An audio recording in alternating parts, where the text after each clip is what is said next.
Hola a todos, soy Beto Díaz y quiero darles la bienvenida a este episodio de Palabras Más acá por el canal VoxMove y continuamos para seguir conociendo a los aspirantes a la Cámara por Bogotá y ahora nos acompaña Alejandro Jaramillo. Alejandro, bienvenido a Palabras Más y al canal VoxMove. Muchas gracias, Beto, a todo el equipo. Soy Alejo el del Camello en todas las redes sociales. Defendemos al que camella y al que genera camello. Y como mi campaña lo dice, Alejo el del Camello, 4 las patas del camello, 104 por Ciudadanos Renovemos. Bueno, eso está muy bien. ¿Qué significa realmente, y usted que viene hablando del camello, Alejandro, qué significa, digamos, el tema de, hablemoslo del salario mínimo Por supuesto. que subió el presidente Gustavo Petro? Usted que, digamos, está defendiendo el tema del camello, ¿cree que fue justo con los trabajadores subir lo que subió el presidente Gustavo Petro? A ver, Beto, acá el principal problema del mercado laboral es la informalidad. Hay Ujú. 13 millones de personas en Colombia que viven en la informalidad.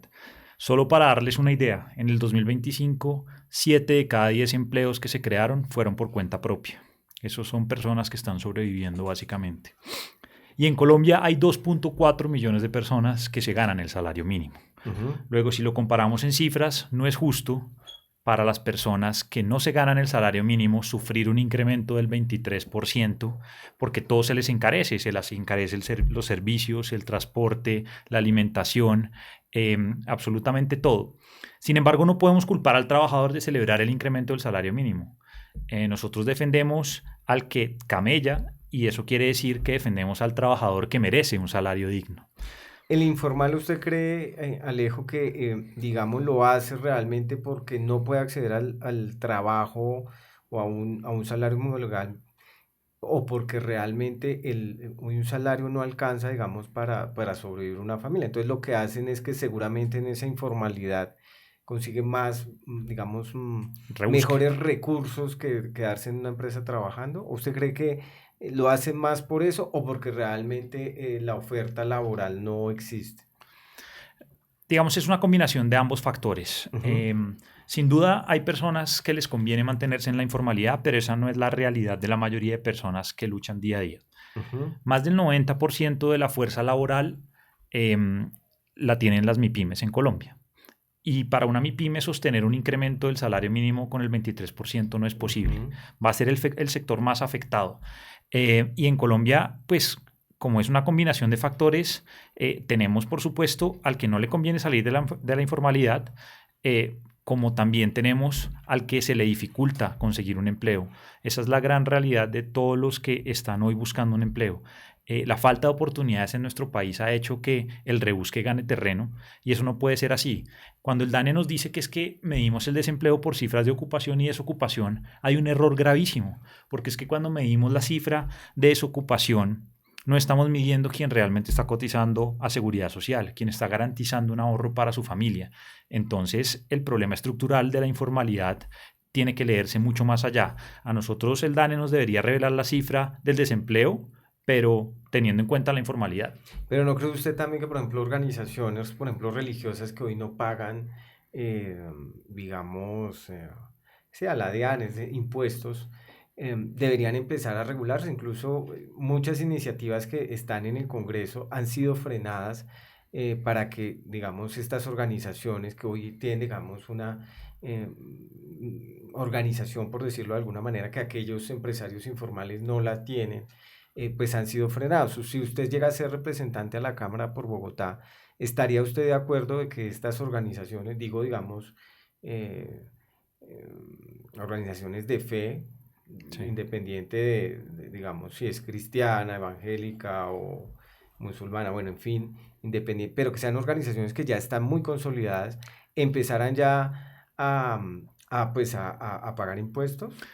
Beto, lo que pasa es que las organizaciones religiosas no son el problema del tema del recaudo.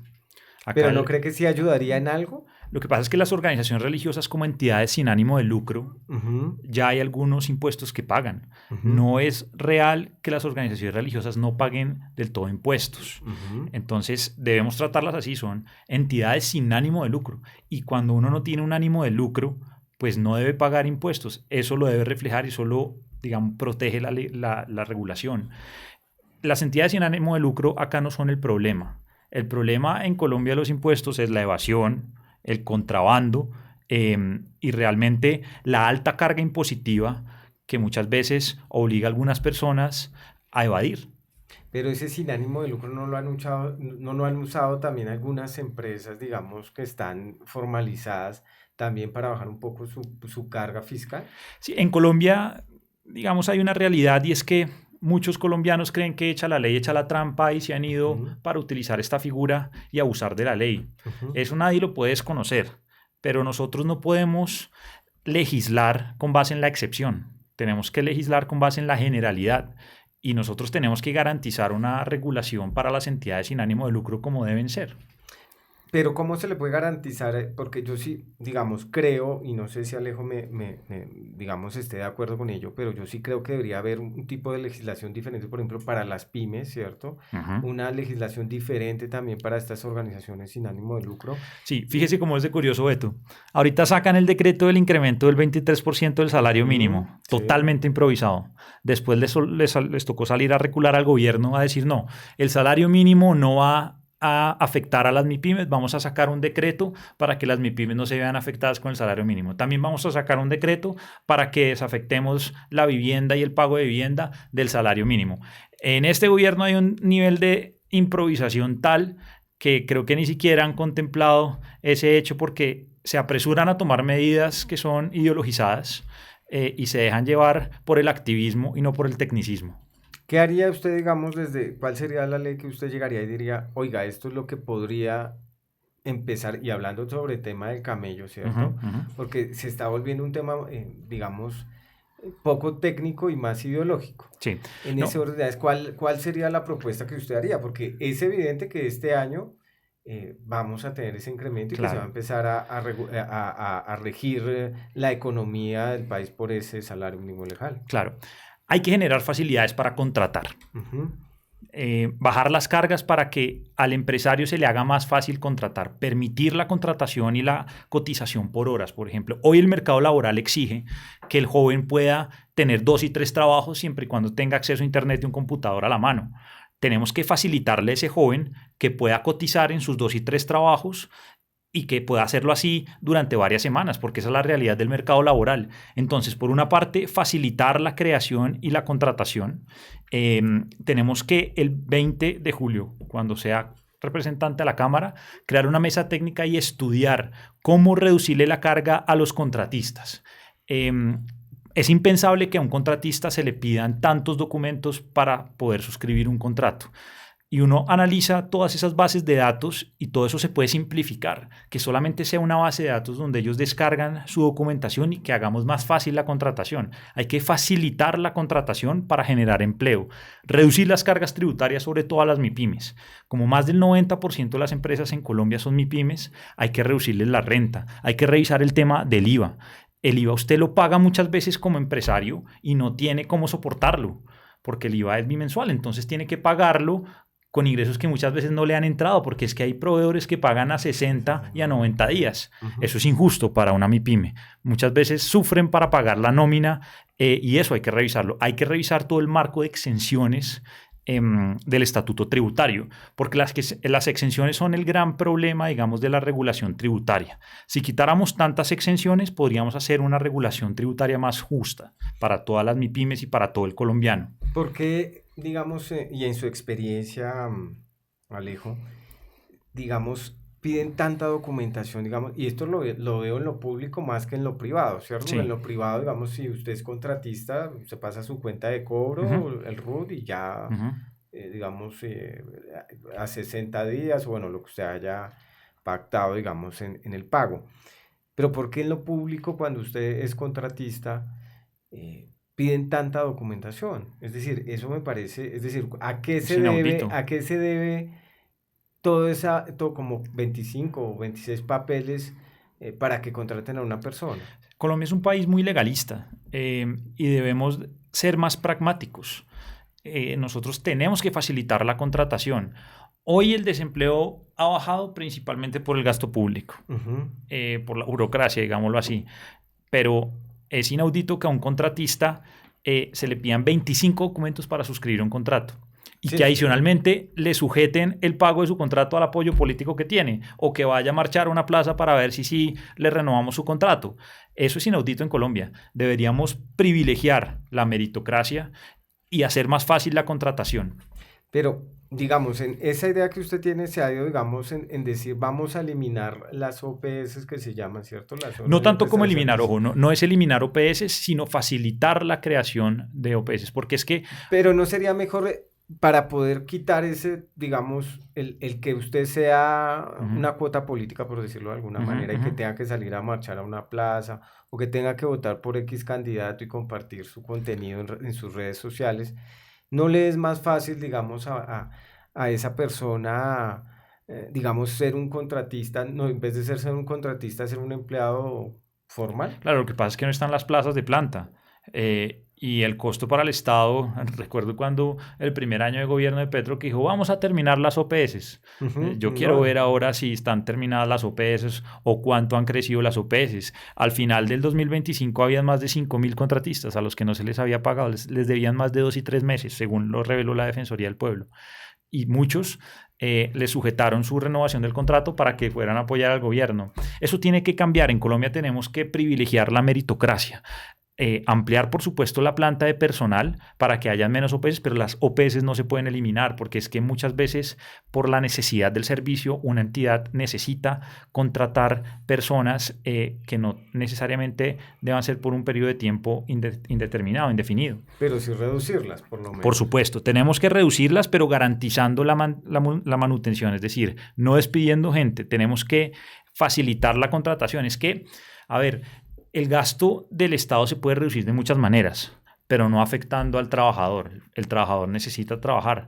Pero, por ejemplo, hoy veíamos un caso, 10.000 millones de pesos Ujú, está pagando el presidente Petro para una defensa de su inclusión en la lista Clinton. ujú. Y mientras tanto sí decretan una emergencia económica porque es que no hay recursos, el Estado se está endeudando más y al colombiano finalmente le terminan cobrando más impuestos. Eso no es justo para el colombiano de a pie, eso no es justo para el que madruga a las 3 4 de la mañana a camellar.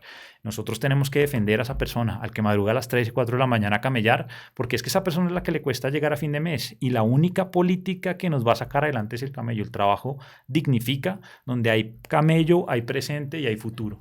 Pero, y esa calidad del camello, digamos, porque si usted lo pusiera, digamos, en los términos del presidente Gustavo Petro, para él lo que está haciendo, el subir el salario el 23,7%, pues para él es básicamente que está ayudando al trabajador como tal. ¿Usted cree que sí lo está ayudando? Mire, eso es pan hoy, hambre para mañana, porque es que finalmente sube lo que se conoce como inflación, todo el costo de vida sube. El trabajador que hoy se gana un salario mínimo está contento por ganarse un salario mínimo, Ujú. pero cuando sus arriendos, su transporte empiece a subir, todo lo que ayudó a incrementar esa decisión se lo va a comer el costo de vida. Entonces, finalmente va a perjudicar a la gran mayoría de colombianos por ese incremento del salario mínimo. Cuando el presidente Petro nos dice es que subimos el salario mínimo de 1 millón a 2 millones de pesos, vaya y mire eso lo que refleja la inflación.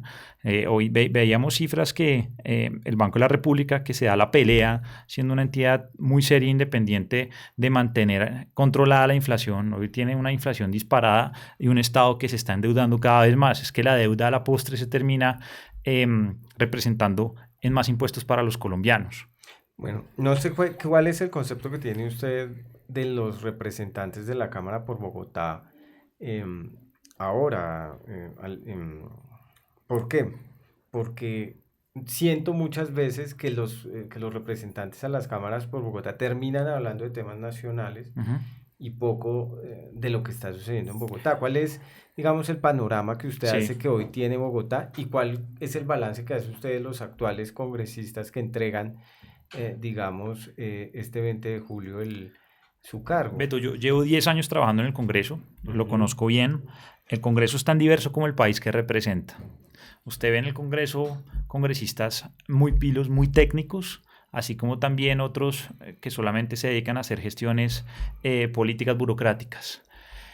Es evidente que el Congreso, al tener una connotación nacional, debate temas de interés nacional y muchas veces esos temas de interés nacional se comen el interés, digamos, municipal o distrital que debería interesar a los representantes de Bogotá.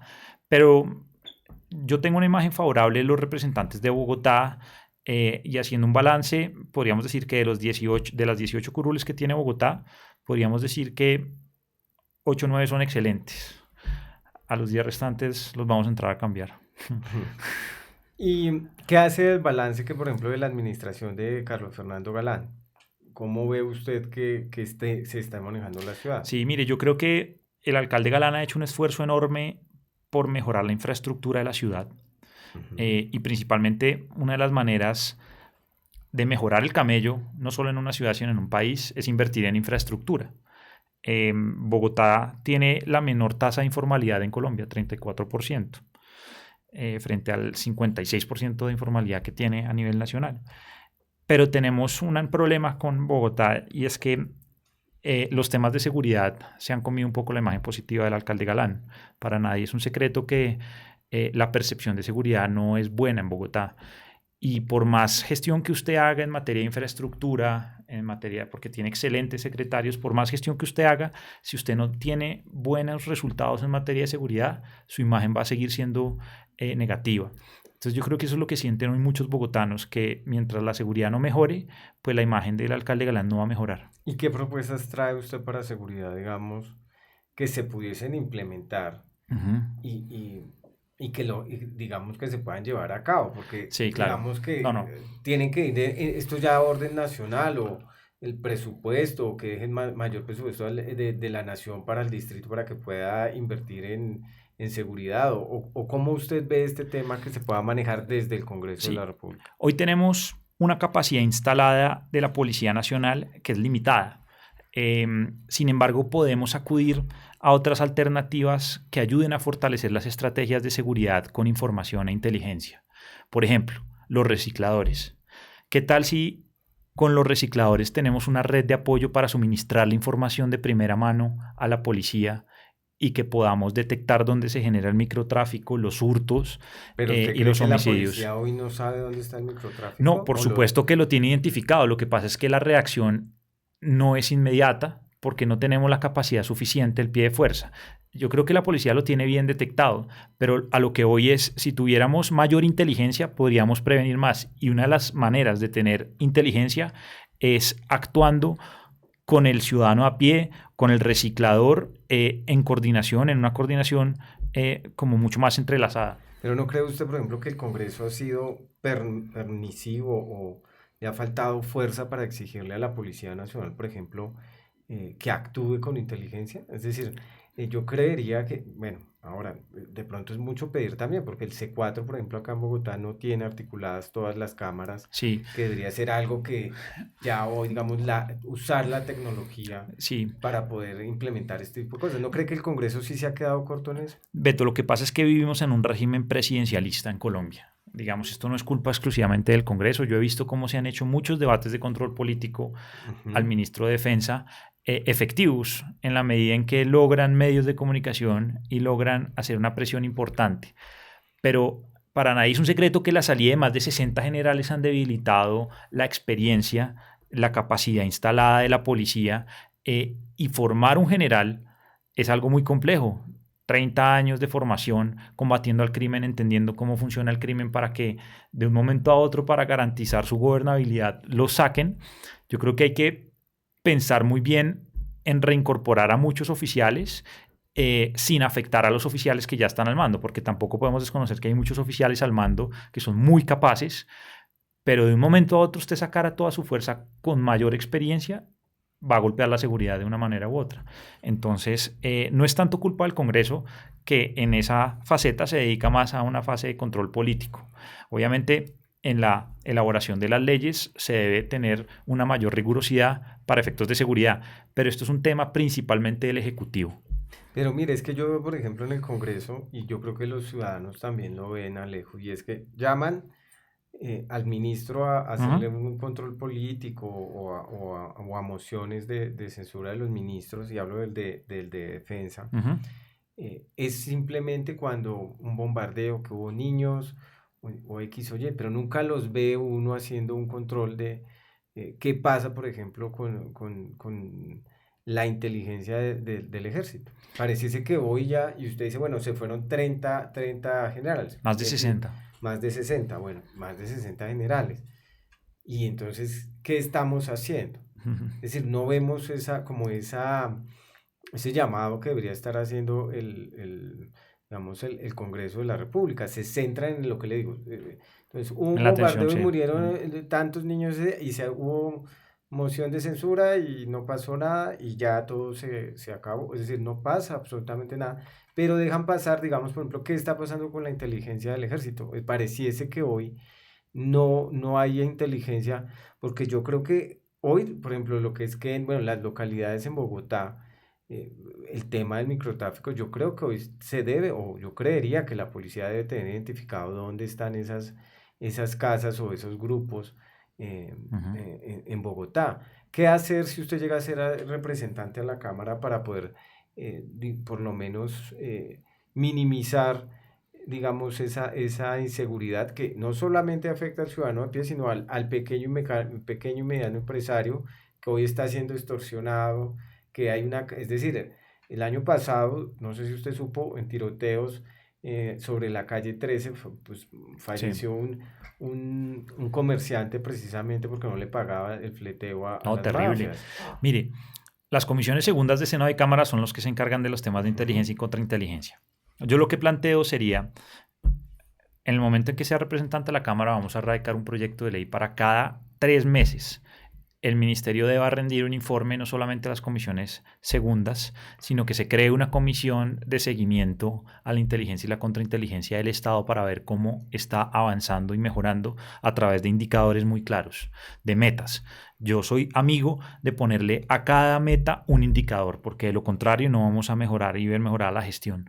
De forma que yo sí creería que la inteligencia y la contrainteligencia le debería rendir un informe por lo menos cada 3 meses al Congreso para ejercer ese tipo de presión y para tener información más privilegiada y ver dónde debemos mejorar, dónde debemos guardar más presupuesto, etcétera. Entonces yo sí creo que ese tipo de información la debería tener el Congreso a la mano por lo menos cada 3 meses. Sí, no hay nos pase la Tal cual. inteligencia, no nos pase la inteligencia de la Guardia Venezolana y le saquen el presidente. Tal cual. Pero, Y también otra cosa y una cuña. ujú, Esta lista está apoyando a Juan Carlos Pinzón. claro que sí. Nosotros confiamos en Juan Carlos Ujú. como una persona que tiene resultados probados en materia de seguridad.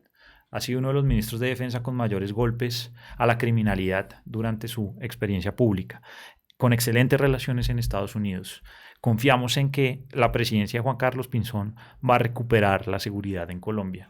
¿Y cómo se puede recuperar, digamos, autoridad sin perder, digamos, la libertad individual? Sí, Y voy digamos, se habla de Juan Carlos Pinzón, pero pues también hay que recordar, digamos, que Juan Carlos Pinzón en algún momento decía, o por ejemplo planteaba que los falsos positivos pues no existían. Y hoy es una realidad no, eso es una realidad, está que probado. está probado que sí existieron los falsos positivos. No, mire, no nos metamos con el tema de la libertad individual. Yo soy defensor a ultranza de la libertad individual. Ujú. Pero lo que sí tenemos que hacer como primera medida es recuperar la moral de las fuerzas militares que hoy está por el piso. Cuando usted recupera la moral, empodera a sus fuerzas para dar los principales golpes a la criminalidad, se empiezan a ver los resultados. Las fuerzas militares y la policía en Colombia son de los mejores hombres que puede tener cualquier país por su preparación y experiencia, porque no es lo mismo usted estar combatiendo diariamente al crimen que solamente esperar a conflictos internacionales. De forma que nosotros tenemos una gran capacidad, pero desmoralizada. Pero usted no cree que los ha moralizado un poco también el hecho, por ejemplo, que antes no tenían, no era paga las fuerzas militares. Hoy es el primer gobierno que sale y dice, oiga, les vamos a reconocer Sí, que ustedes estaban acá pero más allá del pago, combatiendo. Beto, más allá del pago, las fuerzas militares y de policía están diezmadas. Hoy no tienen capacidad para combatir al crimen. Hoy, por ejemplo, en el Cauca, Ujú. en el Catatumbo, se están viendo expuestos a drones sin tener capacidad de defensa, sin tener inhibidores de señal que les permitan combatir los drones, porque es que tenemos que tener en cuenta que Colombia ya posee más de 300.000 hectáreas de coca, con una onza de oro que supera los $4.000 la onza Troy. Es decir, entre la minería ilegal y el narcotráfico, la economía que está financiando a la criminalidad en Colombia hoy ha alcanzado dimensiones inimaginadas. En el 2002 teníamos aproximadamente 22.000 hombres en armas. Hoy estamos llegando a 25.000 hombres en armas, superando más de 800 municipios en control de la criminalidad. De forma que la capacidad de la criminalidad en muchos sectores de Colombia está superando a las fuerzas militares porque no tenemos capacidad helicoportada, no tenemos cómo combatir los drones, no tenemos cómo combatir el flujo de dinero que entra por el narcotráfico y la minería ilegal. De forma que hay que meterse la mano al drill, armar a nuestras fuerzas militares, hay que hacer un plan Colombia 2.0 para recuperar este país, porque la única manera de traer inversión es teniendo seguridad. ¿Y dónde queda, digamos, porque yo siento que, digamos, el presidente Gustavo Petro llega al poder porque veníamos de un relato de la paz? Sí. Incluso siento, no sé hasta dónde llegaría, digamos, el candidato Juan Carlos Pinzón, que venía, digamos, del tema también de Santos, ¿cierto? De Juan Manuel Santos, del expresidente Juan Manuel Santos, que terminan impulsando, digamos, él termina impulsando, Juan Manuel Santos, el tema de paz y el relato de la paz. Y creo que la ciudadanía ha ido, digamos, votando por ese tema de esas ideas. Sí. ¿Cómo ve usted y cómo, digamos, en el tema de paz, cuál sería su propuesta? Porque pues evidentemente la paz total pues ha fracasado, Sí. como se puede ver, pero porque hoy no se está hablando de paz, sino estamos volviendo a un discurso nuevamente a los años 2000 que es un plan Colombia 2.0, Es que hemos volvamos a, retrocedido en materia de pero, seguridad. pero duramos más de 10 años, o creo que más de 2 décadas, digamos, enfrentados los unos con los otros, Sí. y tampoco se dio pues el fin Sí, claro. ni de las FARC, ni del ELN, siguen ahí. Es que Beto, ¿a quién le va a convenir salir de la criminalidad cuando usted es productor de coca y tiene 6 cosechas al año? Eso, en lugares donde no llega la oferta del Estado, pues sigue siendo muy rentable. La única manera de lograr la paz es con seguridad, es debilitando a los violentos. Porque si usted negocia con personas que son más fuertes que usted, pues usted es el llamado a ser derrotado. La paz es una negociación. Cualquier colombiano desea la paz. Este país en paz es una belleza. Este país ya es una belleza, pero este país en paz sería una potencia en Sudamérica, teniendo en cuenta nuestra posición geográfica.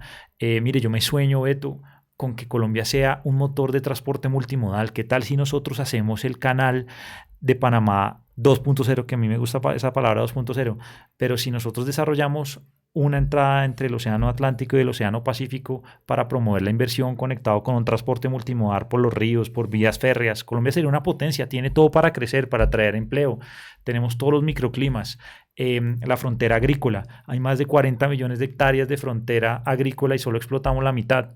Lo que nosotros vamos a empezar a venderle a Venezuela con la mejoría de sus condiciones va a ser enorme. Las condiciones que se van a generar para Colombia luego de que se estabilice la situación en Venezuela van a ser muchísimas, pero sin seguridad no podremos tener esa garantía de sacar nuestros productos. Entonces, lo primero que hay que hacer es garantizar la seguridad para llegar a una negociación. Todo colombiano quiere la paz. Y el narcotráfico que viene, digamos, creo que se ha perdido el foco realmente de lo que se debe combatir.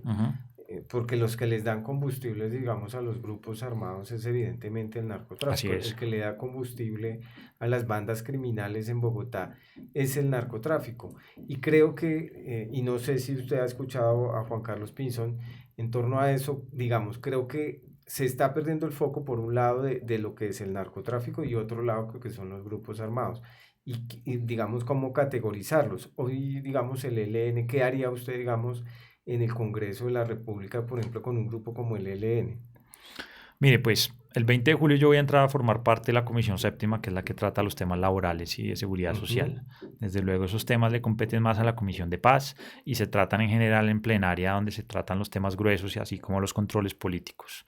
Yo seré un soldado más de la causa del presidente Juan Carlos Pinzón en el Congreso, apoyando las directrices que desde el alto gobierno vengan en materia de seguridad porque confío plenamente en sus capacidades y estoy convencido que a través de diferentes ciudadanos que vayamos a renovar la política y las maneras y las dinámicas como se hacen las leyes en este país, podemos tener más garantías de una negociación de cara a la ciudadanía más transparente. Entonces, si se llega a dar esa negociación, seré el primero en alzar la voz cuando no esté de acuerdo, así como también seré el primero en apoyar cuando se deba seguir fortaleciendo las fuerzas militares para combatir al crimen organizado. Bueno, Alejo, pues se nos acabó el tiempo, ¿cierto? Pero yo le quiero dar estos últimos 30 segundos para que pues usted invite y le explique a la gente cómo puede votar por Alejo, pues digamos, en esta lista de Ciudadanos Renovemos, cómo lo deben hacer y pues que nos deje las redes sociales para que Claro. estén muy pendientes de cómo viene camellando usted para esta Cámara por Bogotá. Entonces lo invito para que por favor pues les enseñe a los que nos están viendo cómo votar por usted. Muchas gracias, Beto. Nosotros defendemos al que camella y al que genera camello. Dejen camellar será nuestra consigna. Alejo el del camello en todas las redes sociales y como el camello. 4 patas, Ciudadanos Renovemos. Es el primero en el tarjetón, muy fácil de identificar. 4 las patas del camello, 4 el número con el que defendemos a los que camellan y generan camello. Alejo el del camello por más camello diario, porque donde hay camello, hay presente y hay futuro. Bueno, Alejo, le deseo mucha suerte en esta contienda electoral. Muchas gracias. Esperemos a ver cuál va a ser el resultado el 8 de marzo. Y pues muchísimas gracias. Ya nos dejó sus redes sociales, ¿no? Alejo el del camello en todas las redes Alejo del sociales. Camello. Alejo del camello en X porque no me cupo él. Entonces ahí me encuentran facilito. Y como el camello, 4 son las patas del camello, 4 mi número a la Cámara de Representantes con la que vamos a defender al que camella y al que genera camello. Bueno, muchísimas gracias, Alejo, y muchas gracias a todos los que se conectaron a este episodio. Ya saben, a nosotros nos pueden seguir en @canalvoxmove, @palabrasmás, y a mí en @Beto Díaz. A todos muchas gracias y nos vemos en un próximo episodio. Dios los bendiga y vamos a evangelizar la política porque solo dando ejemplo evangelizamos. Bueno, muchas gracias, Alejo.